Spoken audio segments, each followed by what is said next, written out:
ಈಗ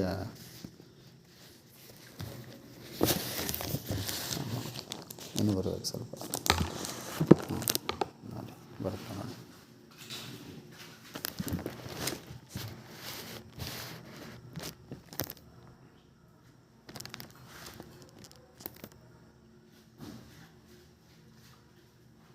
ಹಾಗಾಗಿ ನಾವು ಈ ಪದಗಳನ್ನು ನೋಡಿದ್ದೇ ಆದರೆ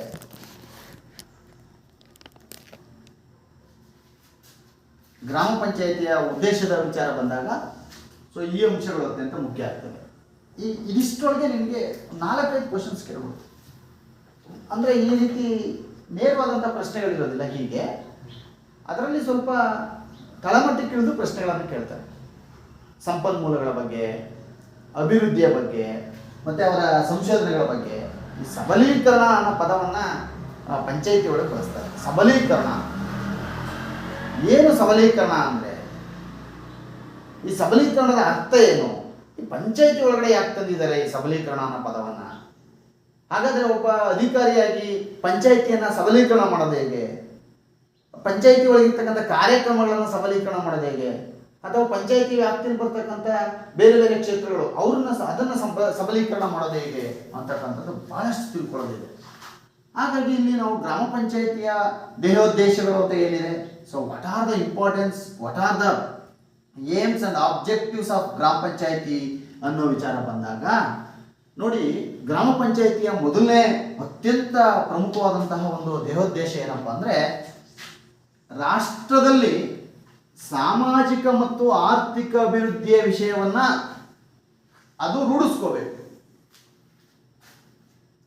ನಮಗೆ ಹಾಸ್ಯಾಸ್ಪದವಾಗಿ ಕಾಣುತ್ತೆ. ಏನಂತ? ಅಯ್ಯೋ,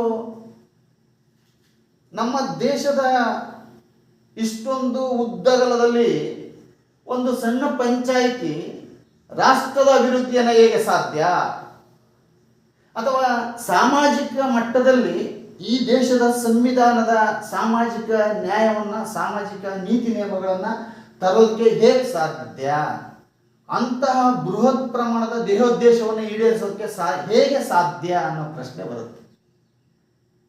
ಅದಕ್ಕೆ ಬಹಳಷ್ಟು ಉದಾಹರಣೆಗಳು ನಮ್ಮ ಕರ್ನಾಟಕದ ಪಂಚಾಯಿತಿಗಳಲ್ಲೇ ಇದೆ. ಒಬ್ಬೊಬ್ಬ ಅಧ್ಯಕ್ಷ ಅಂತ ಕೆಲಸವನ್ನು ಮಾಡಿದ್ದಾನೆ. ರಾಷ್ಟ್ರ ಮಟ್ಟದಲ್ಲಿ ಒಂದು ಪಂಚಾಯಿತಿ ಅಭಿವೃದ್ಧಿ ಆಗಿದೆ, ರಾಷ್ಟ್ರದ ಅಭಿವೃದ್ಧಿಗೆ ಕೈ ಜೋಡಿಸಿದೆ ಅನ್ನುವಂತಹ ಕೆಲಸಗಳನ್ನೇ ಮಾಡಿದೆ. ಮತ್ತೆ ಅದು ತುಂಬ ಏನೋ ಒಂದು ನಗುವ ರೀತಿಯಲ್ಲಿ ವಿಷಯ ಇದೆ, ಆದರೆ ಅತ್ಯಂತ ಅದ್ಭುತವಾದಂಥ ಮತ್ತು ಪರಿವರ್ತನೆ ಮಾಡುವಂಥ ವಿಷಯ. ನಿಮಗೆ ಅದನ್ನು ಹೇಳ್ತೇನೆ ನೋಡಿ. ರಾಷ್ಟ್ರದಲ್ಲಿ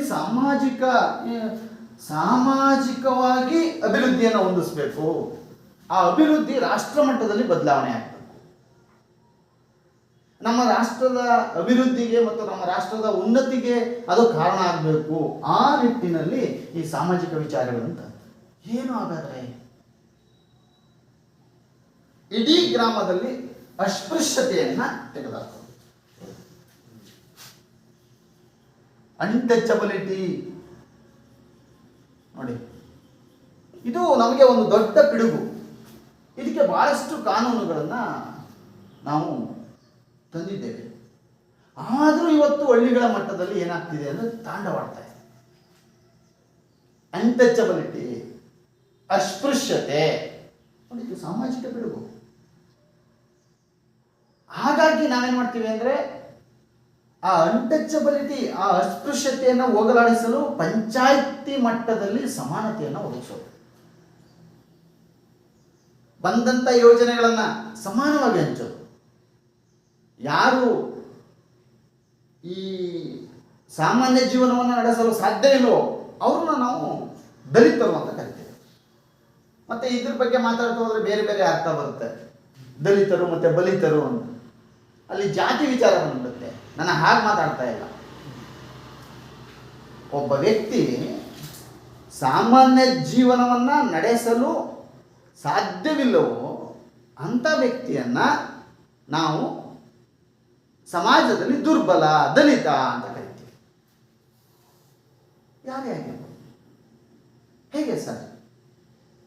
ಈ ಪ್ರೈಮರಿ ನೀಡ್ಸ್ ಅಂತ ಬರುತ್ತೆ. ಈಗ ಒಂದು ಮನುಷ್ಯ ಅಂತ ಇಟ್ಟು, ಒಬ್ಬ ವ್ಯಕ್ತಿ, ಒಂದು ಪ್ರಾಣಿ ಅಂತ ಇಟ್ಕೊಳ್ಳಿ. ಆ ಪ್ರಾಣಿಗೆ ಸುಲಲಿತವಾಗಿ ನಡ್ಕೊಂಡು ಹೋಗೋದಕ್ಕೆ ಎಷ್ಟು ಕಾಲಗಳು ಬೇಕೇ ಬೇಕು. ಅಪ್ಪಿ ತಪ್ಪಿ ಅದಕ್ಕೆ 3 ಕಾಲ ಆಗ್ಬಿಡುತ್ತೆ. ಈಗ ಅದರ ಚಲನೆ ಏನಾಯ್ತು? ನಾನು ಹೇಳೋದು ನಿಮ್ಗೆ ಅರ್ಥ ಆಗ್ತಿದೆ ಅನ್ಸುತ್ತೆ. ಅದರ ಚಲನೆ ಏನಾಯ್ತು? ಈಗ ಇತರೆ ಪ್ರಾಣಿಗಳಿಗೆ ಹೋಲಿಕೆ ಮಾಡಿದಾಗ ಭಿನ್ನ ಆಯಿತು. ಹಾಗೆ ಸಮಾಜದಲ್ಲೂ ಸಹ ಒಬ್ಬ ಮನುಷ್ಯ ಸಾಮಾನ್ಯ ಜೀವನವನ್ನು ಮಾಡಬೇಕಾದ್ರೆ ಅದರದ್ದೇ ಆದಂಥ ಕೆಲವು ಬೇಸಿಕ್ಸ್ಗಳಿದ್ದಾವೆ, ಅದರದ್ದೇ ಆದಂಥ ಜೀವನಕ್ಕೆ ಬೇಕಾದಂಥ ಕೆಲವು ಮೂಲಭೂತವಾದಂಥ ಸೌಕರ್ಯಗಳಿದ್ದಾವೆ. ಒಂದು 3 ಹೊತ್ತು ಅಥವಾ ಒಂದು 2 ಹೊತ್ತು ಹೊಟ್ಟೆ ತುಂಬ ಊಟ ಮಾಡುವಂಥ